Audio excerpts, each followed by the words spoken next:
This is the third in a series of videos as we consider the nature of reality. And the aim is to show that nature is deeper and more mysterious than what we've imagined, maybe even deeper than what we can imagine. But as we peer into the depth of this mystery, we are able to experience more of it, or to intensify our experience of this beautiful depth of reality. We've looked at a few. This whole series is considering different perspectives, and we've considered reality from the perspective of physics. That was our previous video. And in this video, we're going to look at it from the perspective of philosophy. Now, in philosophy, there's a whole category dedicated to the study of the nature of reality, and it's called metaphysics. There's been traditionally two approaches to this question of the nature of reality, and I'm just going to read to you what those different definitions is.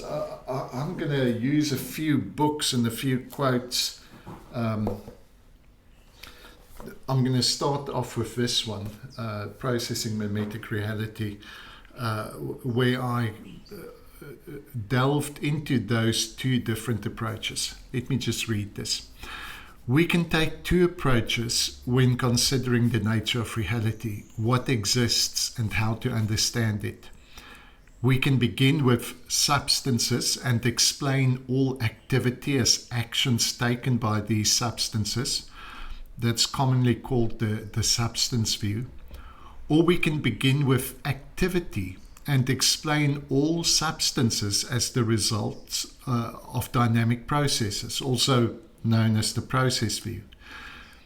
Process philosophy prioritizes activity over substance and change over persistence. This does not mean that process thought denies the existence of substances, but rather that substances are but one type of product of process, and the being or essence of a substance is in its becoming. Now, we've given some examples of that before.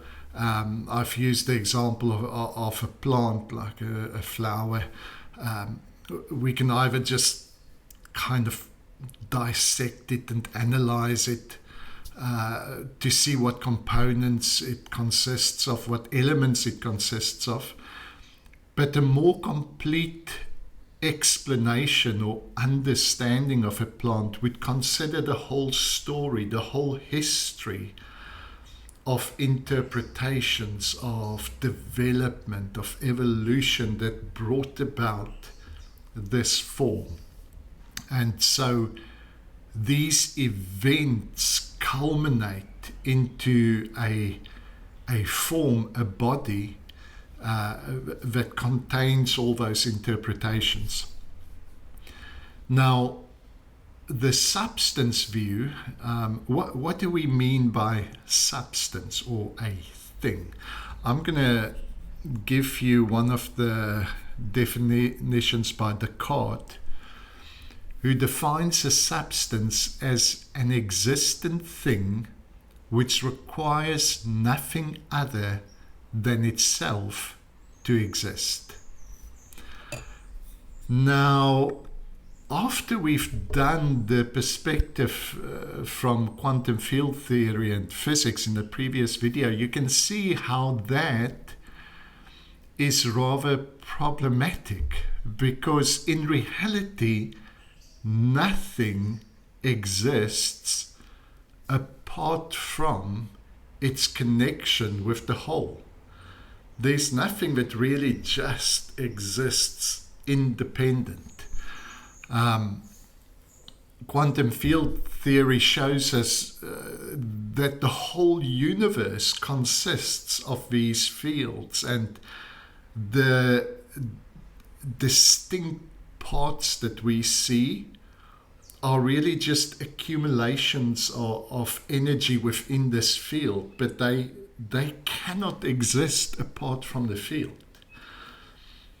Very often when we use the word quantum, people think of very small things, but quantum field theory is not really just focused on the small parts. It's specifically designed to understand the massive field that spans throughout our universe.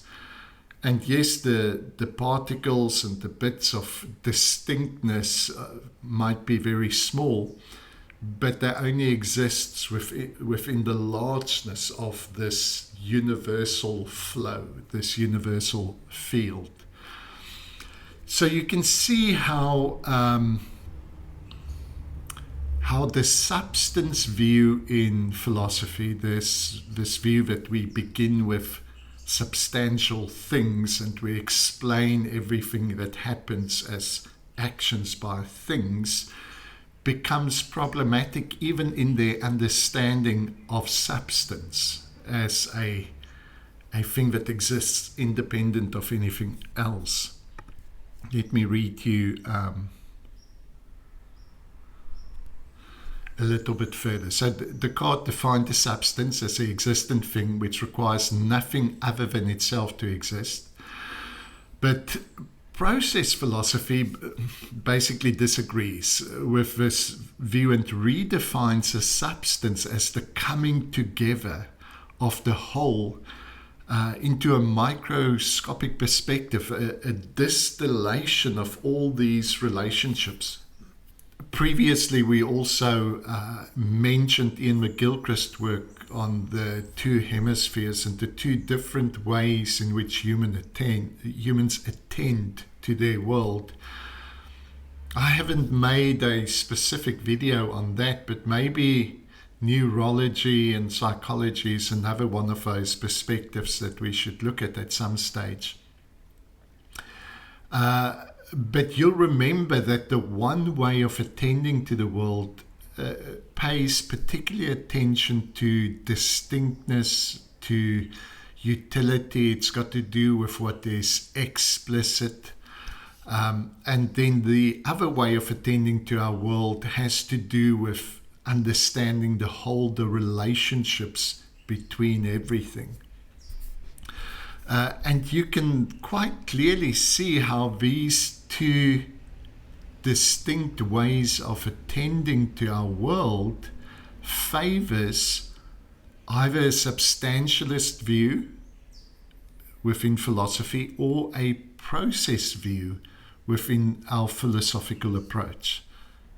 It seems like both quantum field theory and neurology are both coming to a conclusion that favors a process philosophical view of reality more than a substance view of reality. And that means that events, relationships, processes are more fundamental to reality than substances. So what are these relationships? Another book that I wanted to share with you today is this one from Mary Code, Process, Reality and the Power of Symbols. And this is a quote from the book. The world, instead of being composed of impermeable, essentially isolated atoms of inert stuff, subject to eternal and immutable laws, even the most elementary particles can be viewed as only more or less localized structures of activity embedded in networks of communicative relationships. Let me try and say it in a simpler way. Instead of our universe consisting of little bits of stuff and relationships existing between these little bits of stuff, and these relationships can be predicted by mechanical laws of, if I bounce you this way, you're going to go that way. What this new view is unveiling is that there is an internal world to everything. That relationships are not just external between little bits of stuff, but rather that there are no little bits of stuff that exists independently, but rather everything is this network of communicative relationships, and there's an internal world that can interpret, that can make decisions, that has a form of intelligence that permeates all of reality. Further on in the book, he quotes the philosopher Peirce, and he says, Peirce paused to remark that the entire universe is perfused with signs, if it is not composed entirely of signs.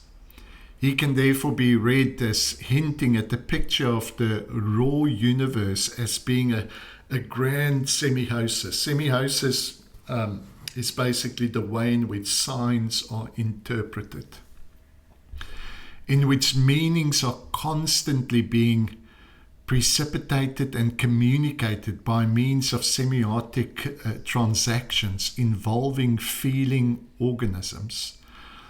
For a semiosis generally refers to an irreducible triadic relationship. What he means by that is within this, so philosophy is starting to peer deeper within the nature of these relationships that exists between all things. And what this relationship consists of is a transmitter of a symbol, the symbol, and then an interpreter of the symbol. So again, let's make this practical. Let's think of a plant. A plant feels the influence of its world. The bacteria within the soil, the moisture within the air, the sun, all of its world is influencing and transmitting messages to this plant. And the plant interprets those messages, and its interpretation is what it becomes, is what it embodies. And so you can have two of the same plants next to one another, and they are similar in many ways, but they are also different because there's a level of freedom available to interpret their world slightly differently. Let's take it to a higher level of intelligence. Let's think of humans.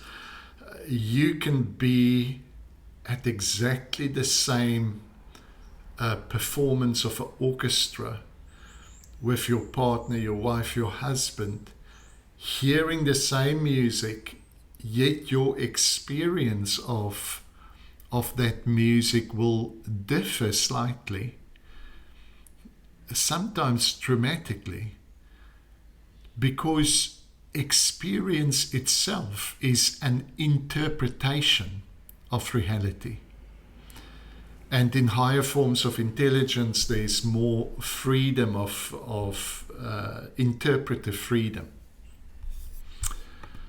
Okay. That's when Peirce suggests that the entire universe is composed of signs. He also indicates that it must be replete with interpreters capable of responding selectively to the possibilities that signs convey. This is an amazing vision. It's a vision of a universe that is alive with interpreters. So it's the complete opposite of looking at the world as just a mechanical machine that obeys lifeless laws. Within this view, even the laws of nature aren't imposed from the outside, but rather they are stable patterns of interpretation that arises from within the world itself.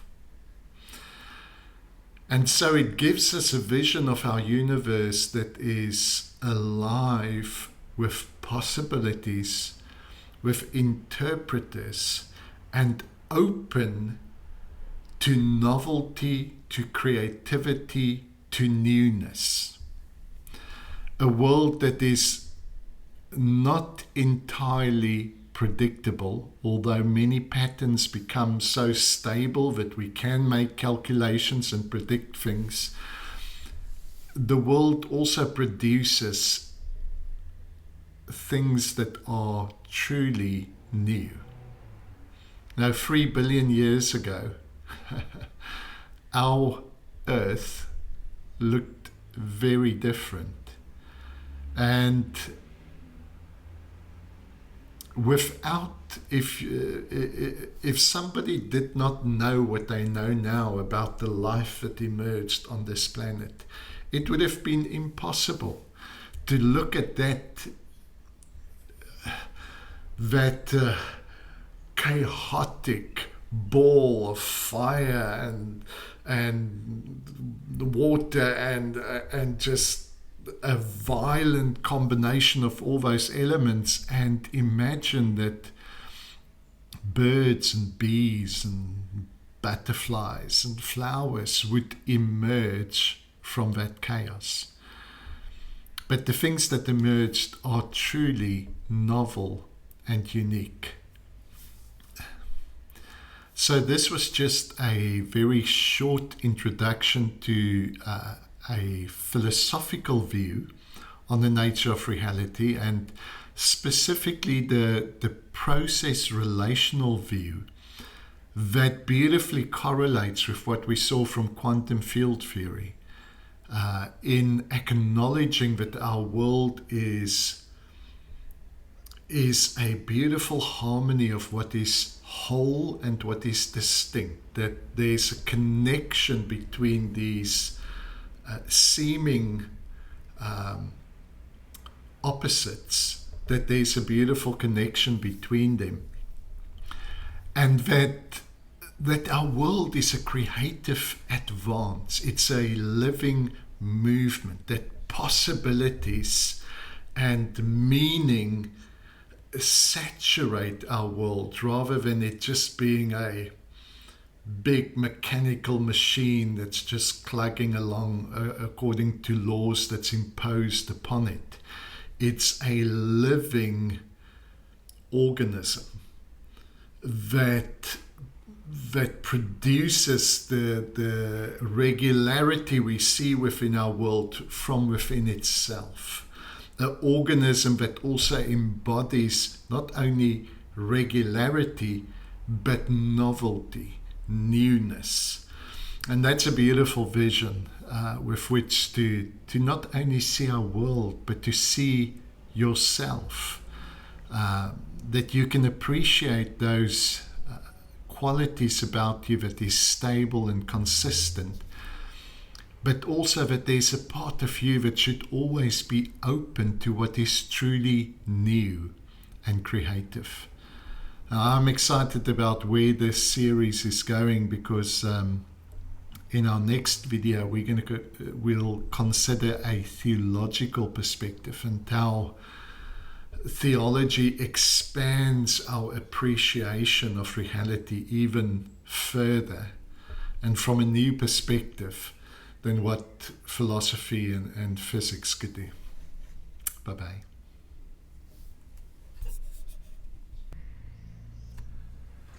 The World of Wonder program is a 6-month program in which you'll join myself, Andre, and Marianne on an adventure down a spiritual rabbit hole. We'll explore some of the most creative and inspiring perspectives on God, self, Scripture, and the world. And the goal is nothing less than intensifying and diversifying your experience. Consequently, we'll do more than just share information. Throughout the program, we'll help you develop new, fun, and practical habits that will be helpful during the course, but also enriching for your life beyond the program. We have limited spaces available. Registration is open right now, and we hope to send out the first preparatory information in December.